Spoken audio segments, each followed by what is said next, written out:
ये हिंदी साहित्य का की जो स्थिति है, एक तरफ हम आत्मगौरव, आत्मश्लाघा से भरे हुए हैं और दूसरी तरफ उन्हें ये लगता है कि हमारा समूह जो है वो बहुत कुछ इससे अर्जित कर रहा है। मुझे ऐसा लगता है कि ये जो लोग भी हमारे कार्यक्रम को सुन रहे होंगे, मैं विषय को इसलिए इस पर मुख्य तौर पर ले आया कि अगर हम साहित्य की गुटबाजी की बात करेंगे तो इस पर भी बात होनी चाहिए। दो बड़े संगठनों के पदाधिकारियों ने दशकों का साथ छोड़ के हमारा साथ चुनना पसंद किया। यह क्या वजह थी कि जो कई दशक के संबंध है वो अचानक किसी कार्यक्रम में जाने से या किसी आयोजन काम में भागीदार होने से टूट जा रहे हैं? ये कैसी वैचारिक आस्था है?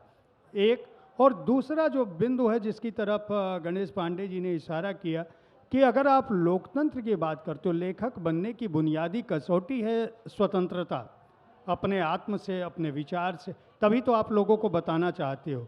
तो जो लेखक अपनी कल्पना का संसार रचता है और कोई कृति सृजित करता है, वह अपने विचारों में, अपने व्यवहार में इतना कृपण और इतना संकीर्ण कैसे हो सकता है कि वह इस बात के लिए किसी का बहिष्कार करने लगे कि किसको कहाँ से प्रायोजक आ रहा है, कहाँ से पैसा आ रहा है, कौन से लोग बुलाए जा रहे हैं, किनकी क्या विचारधारा है। क्या वो मनुष्य नहीं? क्या मनुष्य और मनुष्य के बीच उसकी आर्थिक आधार पर, उसके परिवेश, उसके पृष्ठभूमि के आधार पर, उसके वस्त्र के आधार पर विभेद करना किसी लेखक के लिए न्यायोचित है? बहुत बहुत धन्यवाद।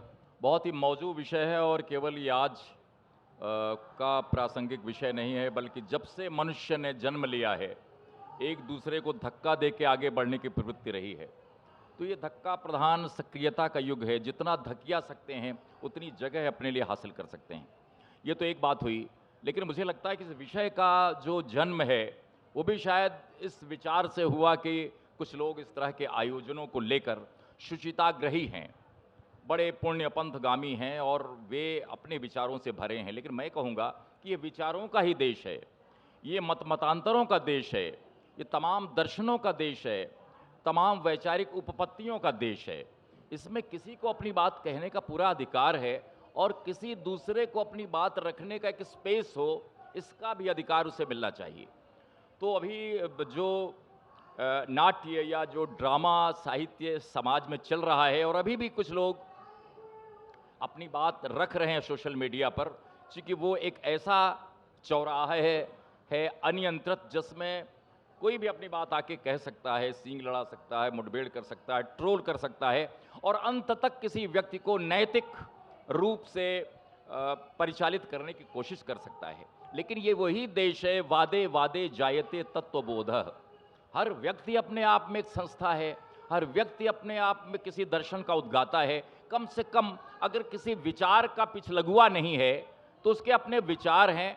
मैं समझता हूं कि लेखक तमाम विचारकों के बीच पलता बढ़ता हुआ वो अपने विचारों का स्वामी भी होता है, अपने विचारों का प्रवर्तक भी होता है।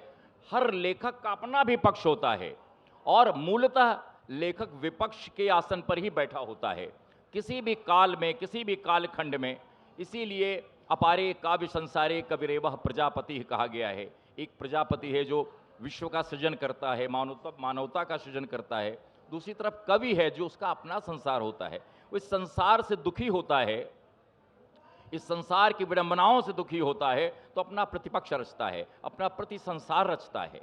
मुझे लगता है कि इस तरह से हमें देखना चाहिए। लेकिन ये कहें कि जिस तरह का सवाल आसन्न संकट के रूप में अभी आपने रखा है, साहित्य में गुटबाजी या गुटबंदी, तो यह हमेशा से होता रहा है। हमारे यहाँ एक शायर ने कहा है कि क्या कहते हैं कि जिस पे है इल्ज़ाम खेमों की अवज्ञा का, जिस पे है इल्ज़ाम खेमों की अवज्ञा का, उसकी सीढ़ी पर लगाई गई काई है।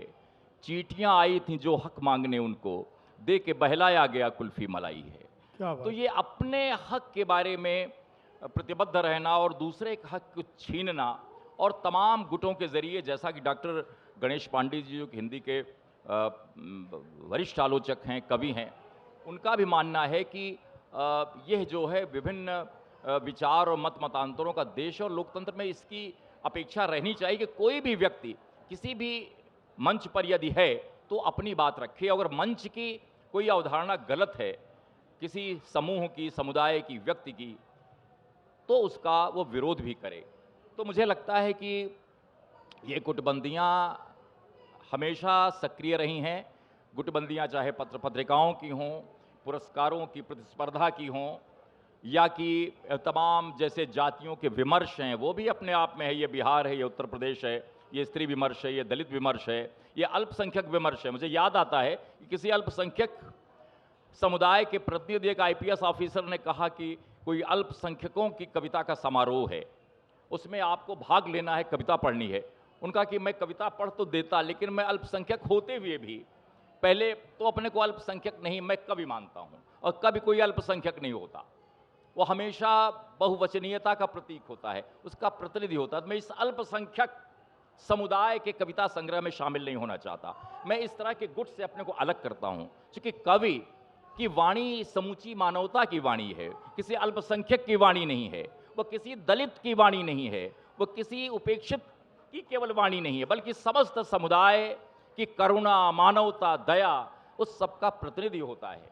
इसलिए ये सोच के चलना, ये अध्यापकों का अपना प्रपंच है, जिसमें दलित विमर्श है, स्त्री विमर्श है, जेंडर विमर्श है और प्रवासी साहित्य है। ये वो कोने हैं जहां पर हर व्यक्ति अपना वर्चस्व स्थापित करना चाहता है। ये उसी तरह है जिस तरह की धक्का मुक्की भारतीय संविधान की 8वीं अनुसूची में भाषाओं को लेकर मची हुई है।